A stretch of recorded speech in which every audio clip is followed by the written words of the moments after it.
Bam, bam, bam, bam. Mr. Stevie's towel toil towels. What? Dum dum dum dum dum dum dum dum dum dum dum dum dum dum dum dum.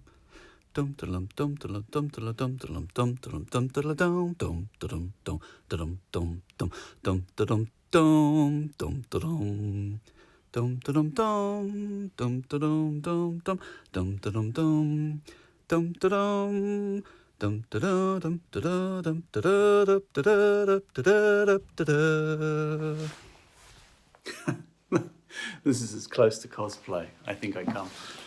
Welcome to episode 3 of Mr. Stevie's Tall Toy Tales.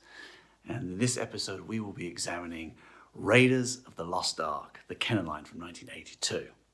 1982 was a very, very special year when you think back about it. When you think back at the early 80s, there were so many movies that were out for people of my generation. You know, I was 9 years old. I had the Star Wars trilogy. I was just getting, Empire had just come out. We had E.T. We had Tron, and we had Raiders of the Lost Ark, where how come Han Solo is suddenly this other character? I remember as a 9-year-old being a little bit confused about that, but I soon got over it because they were amazing movies. We had a VHS top load video, which back then was like unheard of. It's quite posh, to be quite honest, quite fancy. In England, we didn't have Blockbusters in the early 80s. I don't even know if we had them over here in the States. But what we had a man in a van. And every Friday, he would come up and park in our car lot at the back of our restaurant in this little white van. And he would open the back, and inside was decked out with video shelves with a load of VHS videos. And it was carpeted. I remember as a kid being very excited when I could hear the gravel rumble as he came up into the car lot. I'd run out, swing open the doors, jump in, and look at all the incredible videos back then. And I think that was the time maybe we picked up Raiders of the Lost Ark. I seem to remember the cover. So Raiders came out in 1981, but there was no toy line until late 1982. Back then, movies often didn't push their licenses out to toy manufacturers until after the movie had been released and there was a guaranteed interest in the movie. Very different to what we do nowadays, as you well know and as well I know. So back in the day, if you'd gone to see Indiana Jones, Raiders of the Lost Ark in 81, you go, oh my God, this is amazing. There was a limited amount of product that was available to you, certainly from a toy point of view, which took a year and a bit to actually manufacture. But anyway, there was a toy line, the Kenner line, 1982, came out late 1982, and it was a small line. It was a tight line.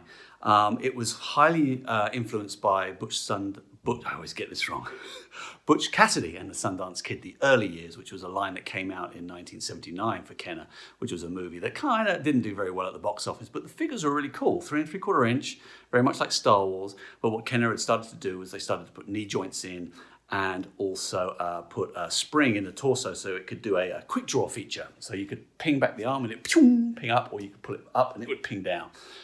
So they took those technologies, if that's a technology, those features, and they put them into the Indy line. So the first wave came out, as I said, in late 1982, comprised of 4 figures and 2 playsets.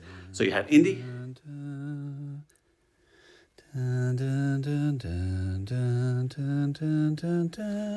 you had Marion, who turns out, as you probably know, the most expensive one. I think because she was a female action figure back in the day, they knew that they probably would sell less. So she was less waved into the case back, so there was less of her. So nowadays I've seen her on eBay, mint on pack for like $3,000, which is a lot of money. So she's the super rare one. And then you have my friend Tote. And then you obviously have my other friend, the Cairo Swordsman. So 2 goodies, 2 baddies for perfect battling. And of course, there was also, in true Kenner style, they carried on the mail-away offering. They had such success with Boba Fett with Empire Strikes Back that you could get a mail-away offer of Belloc in his ceremonial robes.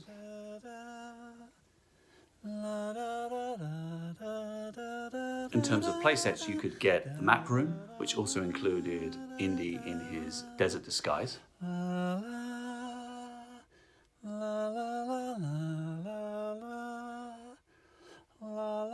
And then, of course, the big playset, The Well of Souls.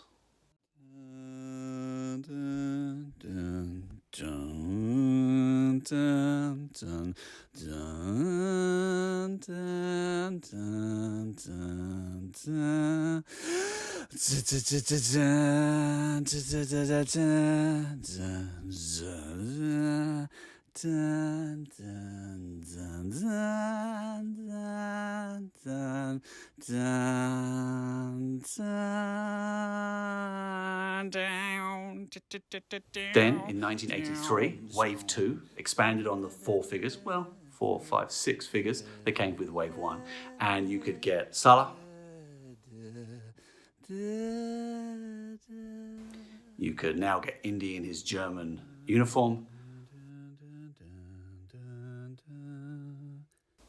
And then you could get that big brute, that German mechanic.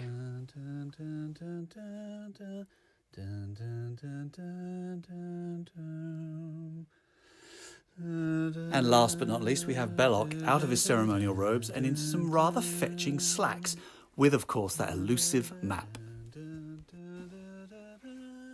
Now, the interesting thing, the card backs on the 83 Wave 2 line showed 9 figures. It was a 9-back card, which also included showed the Belloc in ceremonial dress.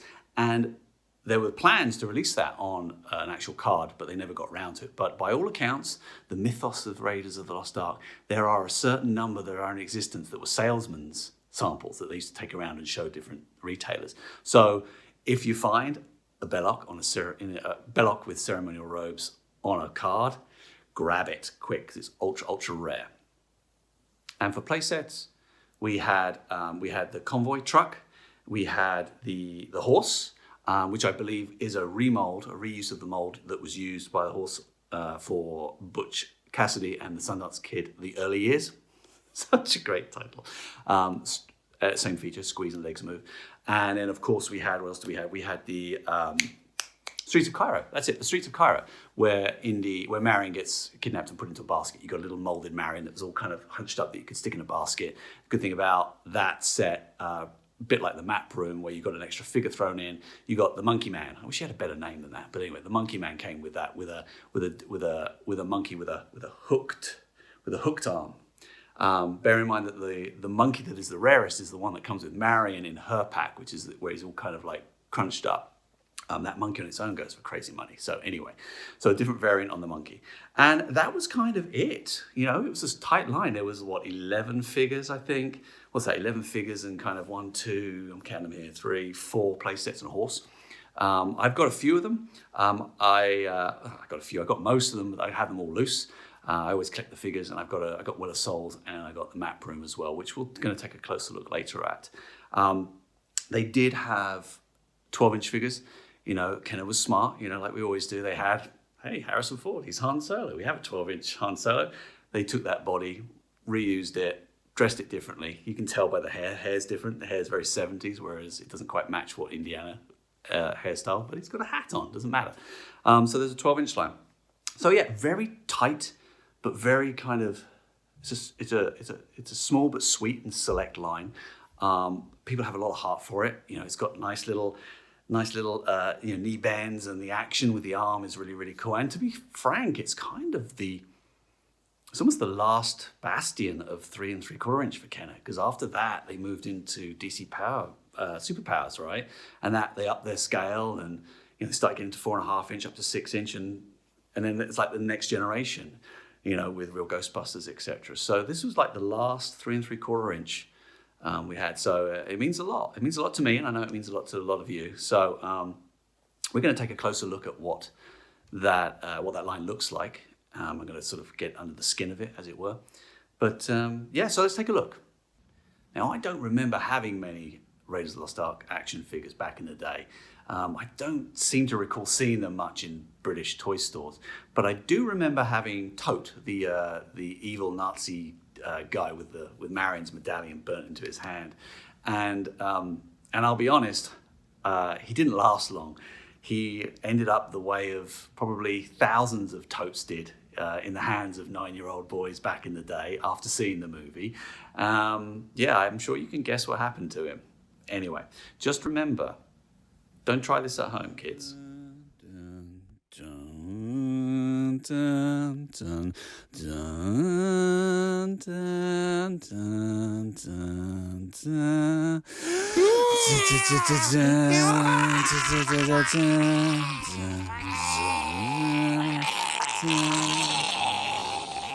So I loved Raiders of the Lost Ark. I had one or two toys, but that was kind of it.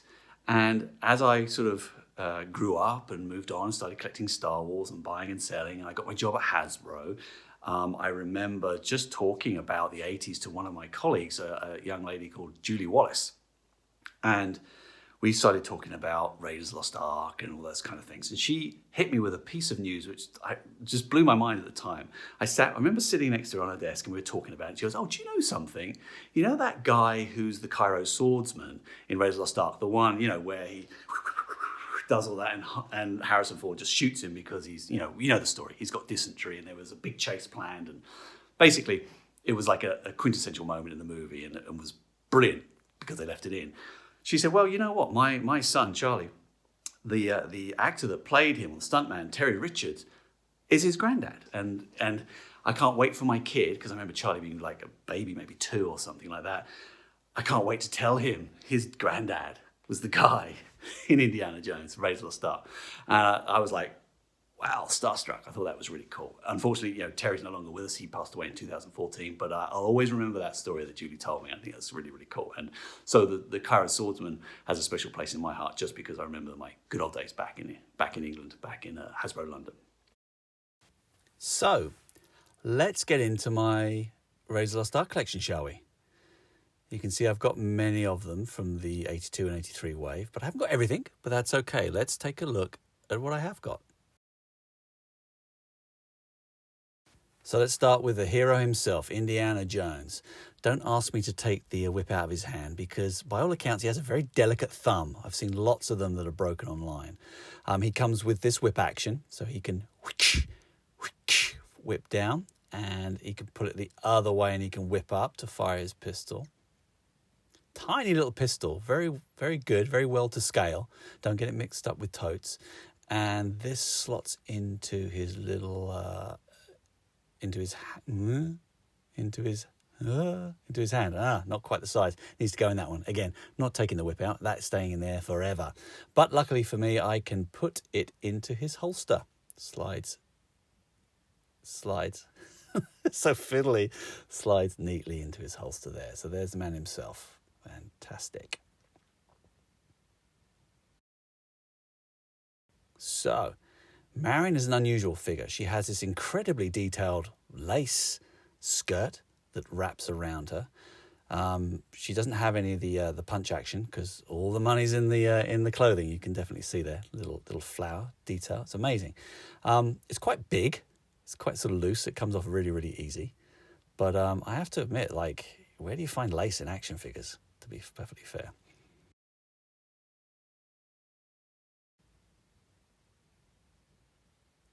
Now, with Marion comes the monkey that gives away her location when she's in the streets of Cairo. This monkey goes for I've seen it, been asked for $100 on eBay. So I don't know whether that's easily lost or easily broken, but seemingly hard to get. I'm very lucky that I've got it, and I'm a stickler for getting all the accessories. So there we are. Now, Tocht. I don't know how to pronounce it, but Arnold Ernst Todt is the villain. It's such a great voice. I love his voice. It's so cool. So he's got the knee bends, and he's got his little pistol, not to be confused with Indy's. I think it's like a Luger. I'm not sure. Can't go in that hand, but it can. I think this snaps nice and easy in that hand. Yeah. So he holds his gun. That's great. This hand, on the other hand, is a lovely little feature. It's got Marion's medallion burnt into it. When he attacks her in her bar and grabs it, and it burns it into him, which leads them to the map room, but not to the correct location. So it's Todt. Very common figure. Like him. Great actor. All right. Charlie's granddad, the Cairo swordsman.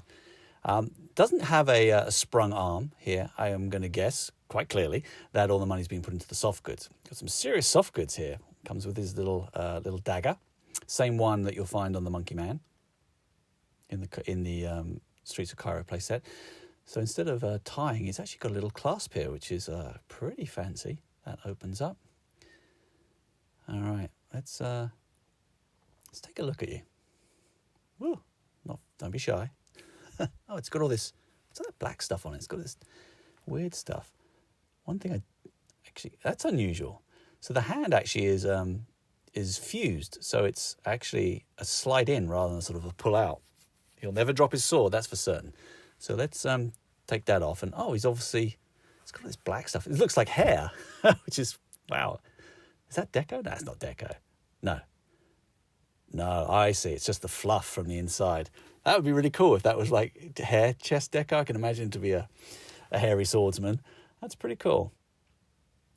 Detail's great. 1982, 38 years old. Wow. No, 39 years old.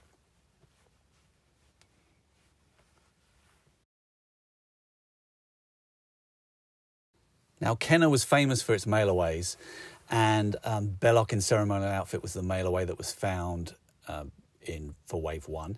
The box I've still got, but it's a little bit battered, granted, but that's okay. I'm here for the figure, not the box, but it's nice to have that. The Belloc figure itself is probably one of my favourite. I just love the accessories. I'm really impressed with the patterning on the fabric and the way it's cut. And he's just overall a nicely balanced figure. Let's strip him down and kind of take a look at what makes him tick. We'll undo this. Just to have that tied in the factory and then put in the pack like that's incredible. Is that going to come off? Oh, that's got a single stitch in the back. Wow, be careful there. And you can see on some of the areas of the coat, some of the little white screen printings kind of come off. The little areas that got little red, almost gaps. Anyway, that comes off nice and neatly. And underneath, there he is. Funny little pose. He's got quite an unusual gait. It's almost as if he can ride a horse. But that was quite common in the Indiana Jones figures. They had quite a large stride.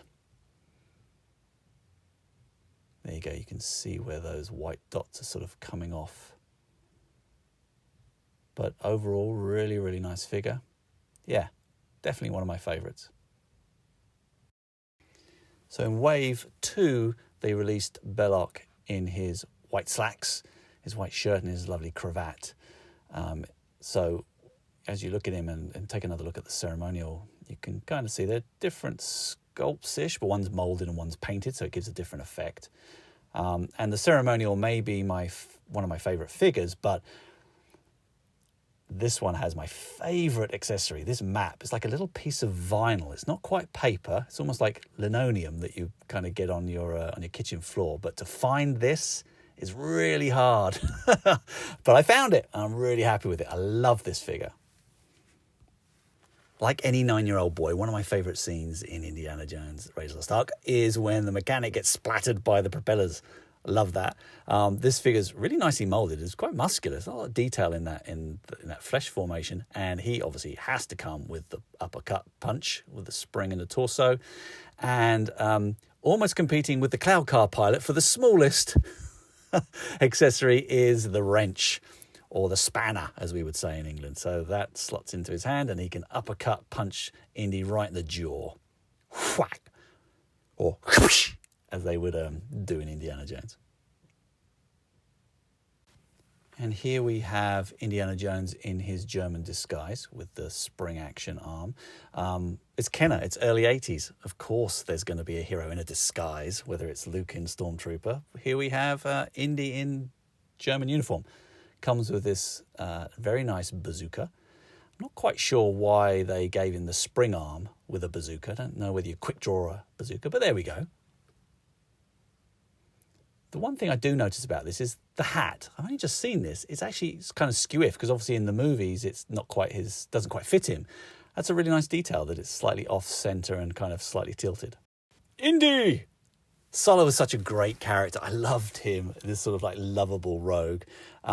Nice figure, good sculpting, great soft goods. Again, the soft goods in this line is incredible. Comes with a flaming torch. And again, sort of hand-tied in the factory. Let's have a look.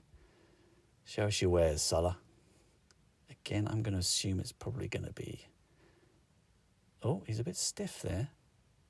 Yep, single stitch on the back. Be careful with that, everybody. Please don't yank it off thinking it's going to be loose because you're going to rip it. Yeah, I'm worried about that arm. Let me see if I can get it off another way.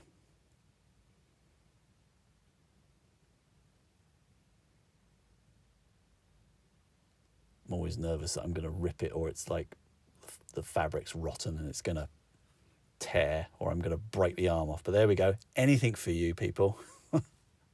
Off you come, Sulla. Come on, let's go. There he is. Oh, look at him, little podgy. Again, the skin is it's like Maliki. The skin sculpting is really nice. Just little details. You know, bearing in mind how old this is. I love the Kenner sculpting. So great. There he is. So let's move on to a playset. The map room playset came with a Indy in his desert disguise. Comes with a spring arm, although he doesn't have a weapon to spring with. Oh no, I guess he can have the pickaxe, so he can kind of chop away. The only thing on this set is that everything seems to be upscaled. Nothing seems to be quite the right size for his hands.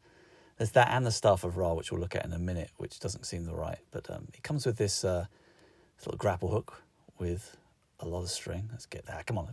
Let's get that going. Takes too long. There we are. A good length of rope there for Indy. That's great. Bing.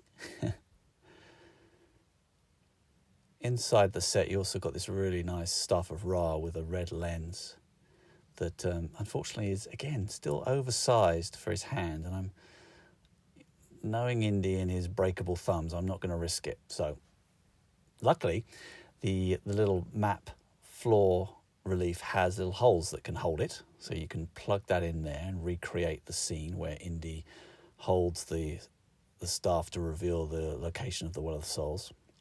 Again, can't hold it, but it's still a nice little... There it is. It's there. Still a nice little touch. And it has a red lens, which can do a little red reveal. So there's light and dark hieroglyphs on it. And the ones that are light disappear when you look through and only reveal the darker reds. Don't know if you can kind of see it. You might be able to see it there. Doesn't really reveal much, but it's a nice little feature, nice little trick, red reveal. I mean, we've been using that in toys for, goodness me, decades. And then you get the little, I don't know what you call this thing. It's like a surveyor's tool, but you know, it suffers from stress on those legs, quite thin. But overall, lovely little vignette, and I love the figure as well.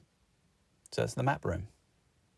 Another playset is the Streets of Cairo, which I don't actually have, but I do have the figure from him. The Monkey Man, greatest name in action figure history. He comes with a dagger, same one as you'll find on the Cairo Swordsman. Doesn't have a sprung arm because, of course, he comes with some soft goods. A nicely clasped, patterned coat. Open that up, and yep, he's got his vest on. Good lad. Came with a monkey, but I don't have that because I got the other monkey, which is the Marion one, which is the one I really want. Okay, let's get into the granddaddy of Indiana Jones playsets, the Well of Souls. Comes with little holes all over the floor to put the torches in to keep those snakes at bay. Lots of great detail on the ground there, and also on the back. Real 360-degree play. That's what I love about playsets. It's not just about what you see in the front, it's what happens in the back. The wall can be knocked down as they break free. It's got a suitable mummy that can slide in there and stick there. Really great. The good thing about this is that the backs of the molds have details on as well. They could have left them flat, but no. You put in free sculpting. It's great. Really smart move. Bring that around. You've also got these sort of like pillars, filigree pillars. Again, getting detail on the backs. It's important to get all sculpting in the molds. These can be put in different orientations. It's square, another smart move. So depending on how you're playing with it, you can rotate them and spin them around. Great for photography, this set, because you can kind of alter how you want it. Just some really nice Clever thinking. The cover for the Ark, again, details, lovely. Goes hieroglyphs. And I think if you turn it around, yes, there's our little friend. Great Easter egg, nice one. And the Ark itself, vac metal. Oh, there's something about vac metal I just can't resist. So beautiful.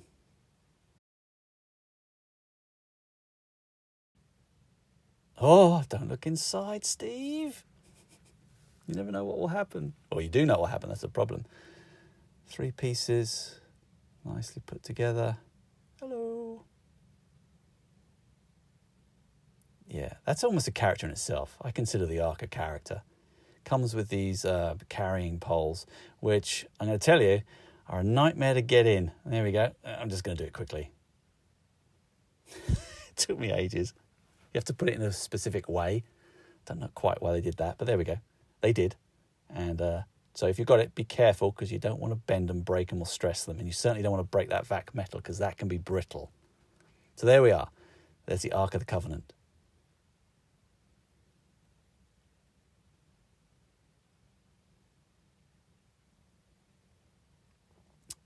The only thing I did notice is that that's quite wide. I'm not sure whether... Well, they're all sprung arms, so it's going to be hard to carry. I'd like to have seen it a little bit narrower so the figures could actually hold it and carry it. I'm sure they can, but it's going to stress those arms a bit, or pull in the carry poles. Yeah, I'm not going to display it like that. I think I'll just leave that. Good to know.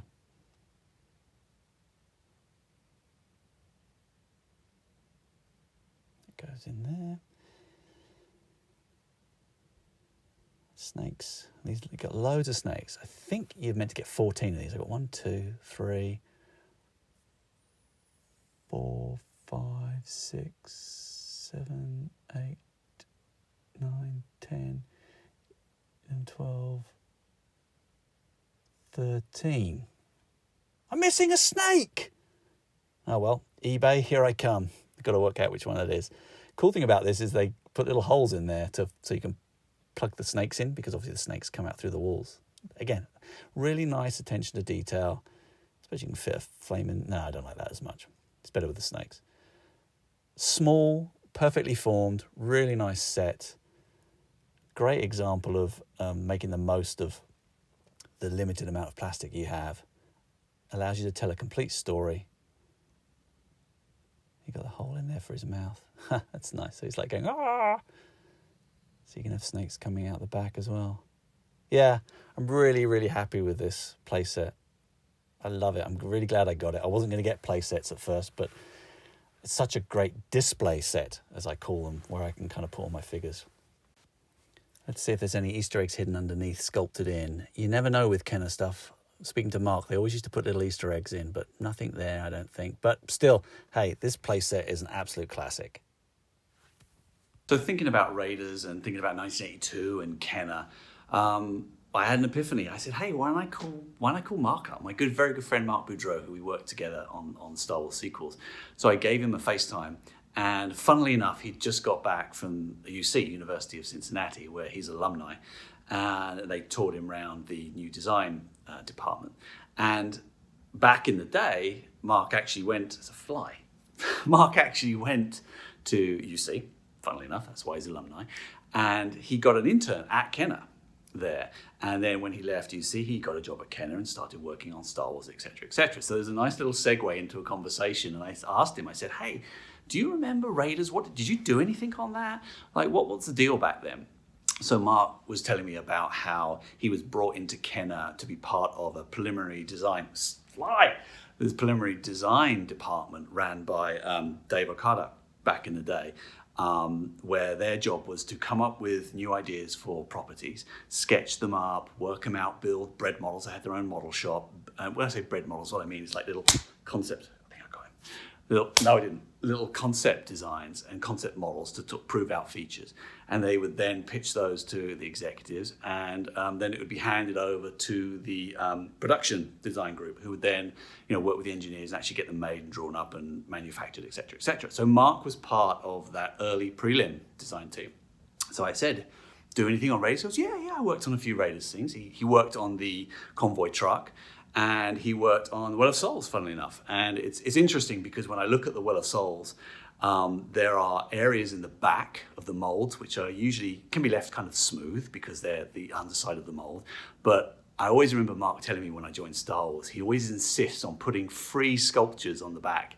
It's like, you design for the inside of the molds because that's free sculpting. It's like you can still tell a story there. So if you look at Well of Souls, you'll see that the back side of those molds have all the mummies and skulls and things on that. So I got him. So that's really important. So I can see the touch of Mark there already, and I've seen it in lots of things beyond that in Star Wars. It's a very Mark Boudreau thing. So it's great to catch up with him. He spoke about, in the prelim, you would design big. You would design big play sets, and then you'd kind of like scale them down depending on what the important play features are, what the important vignettes are, what the important story points you want to tell, and obviously to get into a box to make it manufacturable for the price you want to sell it at. So I can only imagine the original size of the Well of Souls in Mark's brain as he sat with his colleagues to kind of design that. So there you have my Raiders of the Lost Ark collection, stories, insights, fancy photography, cool little turnarounds, moody, huh?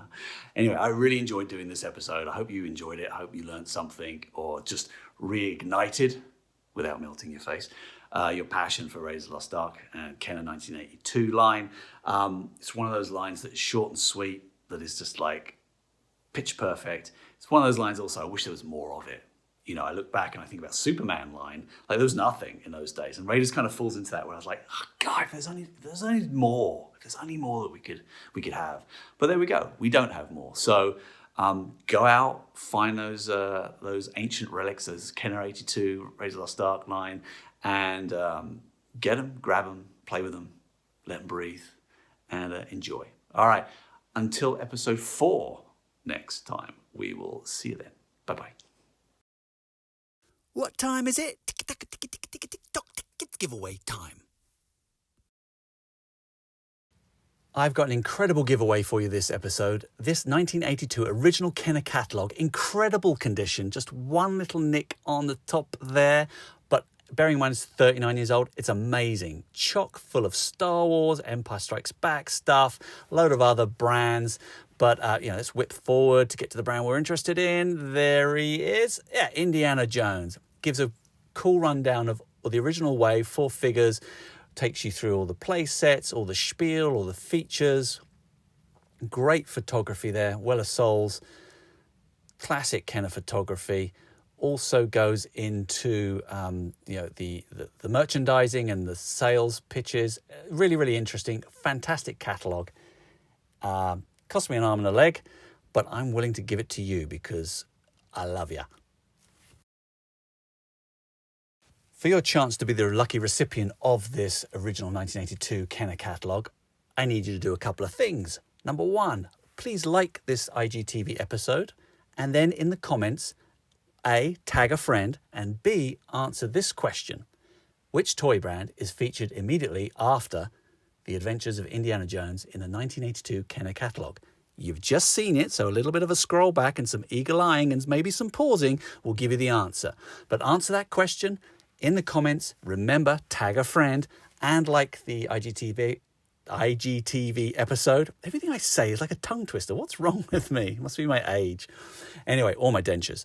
Whatever. Okay, so they're the rules. Go ahead. Good luck. And I will randomly select the correct answer from the correct entrance on, what day is it today? It's Wednesday. So I will do that on Sunday. Okay, so there we are. Good luck. Bum, bum, bum, bum. That's your lot, so bugger off home.